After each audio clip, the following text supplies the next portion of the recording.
श्रीजुक्त संग्राम षडंगी जे कि सेशन को मॉडरेट करेंगे तांको मो माइक हस्तांतर करुछि। धन्यवाद।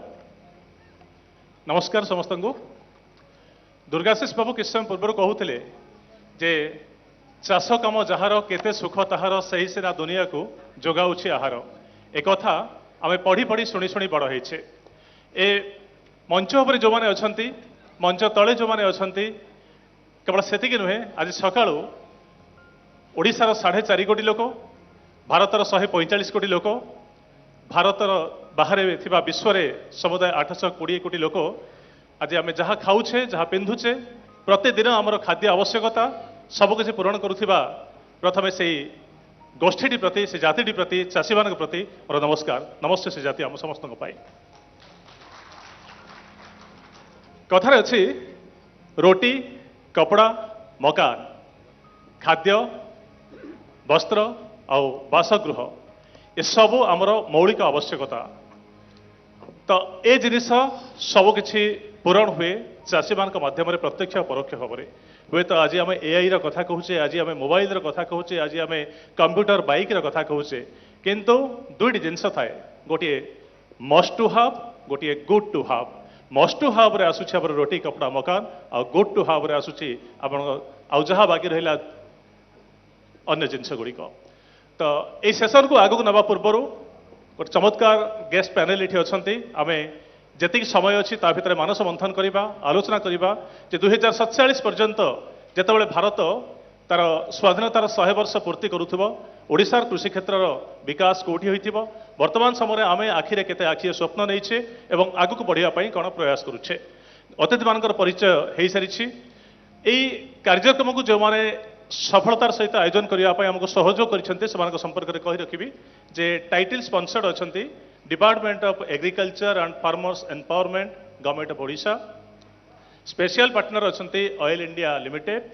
एसोसिएट स्पॉन्सर्ड अच्छा Hindustan Urvarak and Rasayan limited Paradeep phosphates limited OMFED Odisha agro industries corporation limited से मानकर सफलता पाई आम कृतज्ञता एवं धन्यवाद जनाइबू। मु स्वागत करी पैनल जो मैंने अच्छा लंबा समय आवश्यकता नहीं से परिचय देवाई परिचय दि जा सारी mister बिलोर Manish बिलोर mister Mohini Mohan Mishra mister विनय भूषण जेना एवं मिस्टर सोमनाथ चक्रवर्ती दीर्घ अभिज्ञता आपण मानकर पुणी थे आपण मानक स्वागत करुछि ए सेशन को।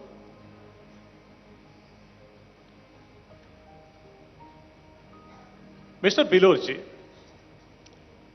पॉपुलेशन ग्रोथ हो रहा है जो खेती का जमीन है वो कम हो रहा है इसीलिए कि ज्यादातर हम घर बनाते हैं।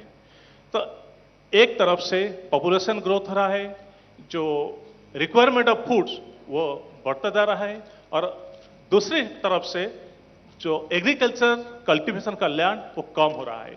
तो आगे जाने जब तक हम आगे आगे जाएंगे ये प्रॉब्लम बढ़ती जाएगा तो उसको कैसे हैंडल करेंगे आप फ्यूचर में। सबसे पहले बहुत बहुत धन्यवाद। एक बड़ा अच्छा प्रश्न किया आपने जो सामयिक है और मैं क्षमा चाहूँगा यहाँ पर उपस्थित ऑडियंस से कि मैं उड़िया नहीं बोल सकता लेकिन मैं निश्चित रूप से प्रयास करूँगा कि जो मैं हिंदी बोलूँ आप लोग तक संदेश पहुँचे। देखिए ज़मीन उतनी है, ईश्वर ने आपको ज़मीन उतनी दी है, आपने विकास के और अग्रसर होते हुए बहुत सारे मकान बहुत सारी सड़कें बहुत सारे पुल अपनी सहूलियत के लिए बनाए तो निश्चित रूप से कृषि की ज़मीन कम हो रही है इसमें कोई दो मत नहीं है। लेकिन हम लोग जिस आज अवस्था में हैं अगर हमने जो बची हुई शेष मिट्टी है उसका ध्यान अच्छी तरह से नहीं रखा, हमने उस मिट्टी को सिर्फ रासायनिक खाद देते हुए उसकी उर्वरता को खराब किया और पिछले अगले कई सालों तक अगर आप इसी तरह से करते रहें, मैं आपको एक बता देना चाहता हूं कि रासायनिक खादों की वजह से एक बार तो आपको उपज में वृद्धि मिली लेकिन आप जितने खाद की मात्रा में बढ़ोतरी करते गए उस अनुपात में आपका उत्पादन नहीं बढ़ा।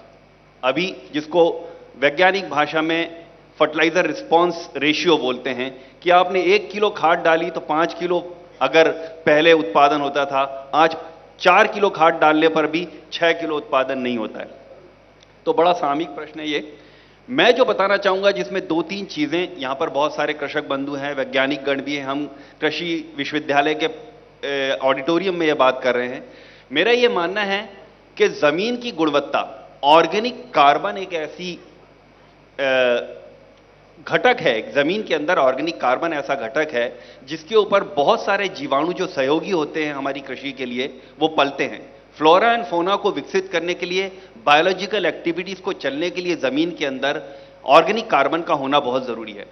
देश के अंदर आज ऑर्गेनिक कार्बन का मिट्टी में जो एवरेज स्तर है वो 0.5% से भी नीचे जा चुका है। और किसी भी अच्छी कृषि के लिए 1% से कम पर खेती हो नहीं सकती। आप किसी तरह से रासायनिक खादों की मात्रा को डालते हुए इसको चला रहे हैं, लेकिन ये परिणाम सामने आ रहे हैं कि अगर ऑर्गेनिक कार्बन को सप्लीमेंट नहीं किया गया, रासायनिकों का प्रयोग कम नहीं किया गया, बैलेंसिंग नहीं की गई, हमारे जितने जैविक उत्पाद हैं उनको नहीं डाला गया, तो एक समय ऐसा आएगा कि हम इस जमीन से कुछ भी पैदा कर पाने में संभव नहीं होंगे। तो मेरा इस मंच से यह निवेदन होगा कि यहां पे जो कृषक बंधु यहां पर आए हैं, जितने भी कृषि से संबंधित लोग हैं, ऑर्गेनिक कार्बन को देने वाली बहुत सारी चीजें हैं जिसके बारे में अभी हम अगर अवसर मिला तो बात करेंगे। लेकिन मेरा यह मानना है ऑर्गेनिक कार्बन, एक नेचुरल फार्मिंग और ऑर्गेनिक खेती का एक संतुलित उपयोग, अच्छी कृषि पद्धतियां, इसको कंटिन्यू करते हुए अगर हम आगे बढ़ते हैं तो निश्चित रूप से उतनी ही जमीन में से इस पूरी जनसंख्या का पेट भरने के लिए हम कामिल होंगे, बल्कि हम एक्सपोर्ट भी कर पाएंगे। जदि आपंक आम भिडी भल लगा तेब आम चैनल को लाइक, शेयर और सब्सक्राइब करने को जमा भी भूलु नहीं।